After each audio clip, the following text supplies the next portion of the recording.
ఉన్న రెసిడెన్షియల్ స్కూల్కి సంబంధించి ఎందుకు ఇస్తుంది? ఎందుకంటే వారు స్వయంగా వారు సొంతంగా నడుపుకోవాల్సిన యొక్క స్కూల్ పర్మిషన్ వేరే స్కూల్కి అనుమతి లేకుండా వీరి యొక్క పర్మిషన్ ఎందుకు నిబంధనలకు విరుద్ధంగా ఎలా ఇస్తారు? దానిపైన కూడా చర్చ జరుగుతుంది. ఎందుకంటే ఒసిమం స్కూల్ పైన కూడా చర్యలు తీసుకోవాలి. ఎందుకంటే వీరికి పర్మిషన్ ఇస్తే వీరు మాత్రమే విద్యా సంస్థలు నడపాలి, కానీ వీరు మాత్రం వేరే వాళ్ళకి యొక్క పర్మిషన్ ఇచ్చి వారి వద్ద ఒక్కొక్క విద్యార్థి వద్ద ₹1,00,000 మీరు చెప్తున్నట్టు చూస్తే ఒక ఏదో సబ్లీజ్కి ఇచ్చినట్టుగా కనిపిస్తుంది. ఒక స్కూలు ఇంకొక స్కూల్కి సబ్లీజ్ ఇస్తే ఈ విద్యార్థులు ఆ బ్రాండ్ తోటి చదువుకుంటారు, బట్ సర్టిఫికేషన్ మాత్రం ఇందాక మీరు చెప్పినట్టు ఓసమం స్కూల్తో సర్టిఫికేట్లు ఇస్తారు అన్నది మీరు చెప్పేదాన్ని బట్టి అర్థమవుతోంది. ఒకవేళ అదే జరిగితే అంటే ఇక్కడ వాటితో పాటు విద్యాశాఖ ఖచ్చితంగా వీళ్ళపైన ఉక్కుపాదం మోపాల్సినటువంటి అవసరం ఉంది విద్యార్థుల భద్రత నేపథ్యంలో.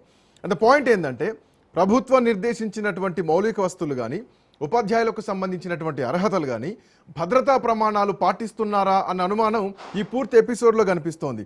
దీనికి సంబంధించి విద్యుత్ కనెక్షన్ లేదు, జనరేటర్లతో నడుస్తోంది అన్నదొకటి మీరు చెప్తున్నటువంటి పాయింట్. ఇందాక ఆ భవనానికి సంబంధించినటువంటి అనుమతులు కూడా లేవు, ఈవెన్ మినిమం ఫైర్ సేఫ్టీ నిబంధనలు కూడా పాటించట్లేదు అన్నటువంటి అనుమానాలు కూడా దీంట్లో కనిపిస్తున్నాయి. సో వీటి విషయంలో అధికారులు ఏ నిర్ణయం తీసుకోవాలి? పొద్దున విద్యార్థులకు ఏమైనా జరిగితే బాధ్యులు ఎవరు?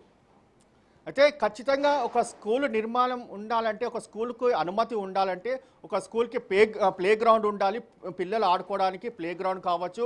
అంతేకాకుండా వారికి స్కూల్కి సంబంధించి పూర్తిగా అంటే ఒక క్లాస్కి ఇంకో క్లాస్కి ఎంత దూరం మొత్తంలో వ్యత్యాసం ఉండాలి. ఒకవేళ అనుకోకుండా ఫైర్ యాక్సిడెంట్ జరిగితే వారిని ఎలా సేవ్ చేయాలి అనే దానిపైన పూర్తిగా దీనికి సంబంధించి అనుమతులు ఉండాలి.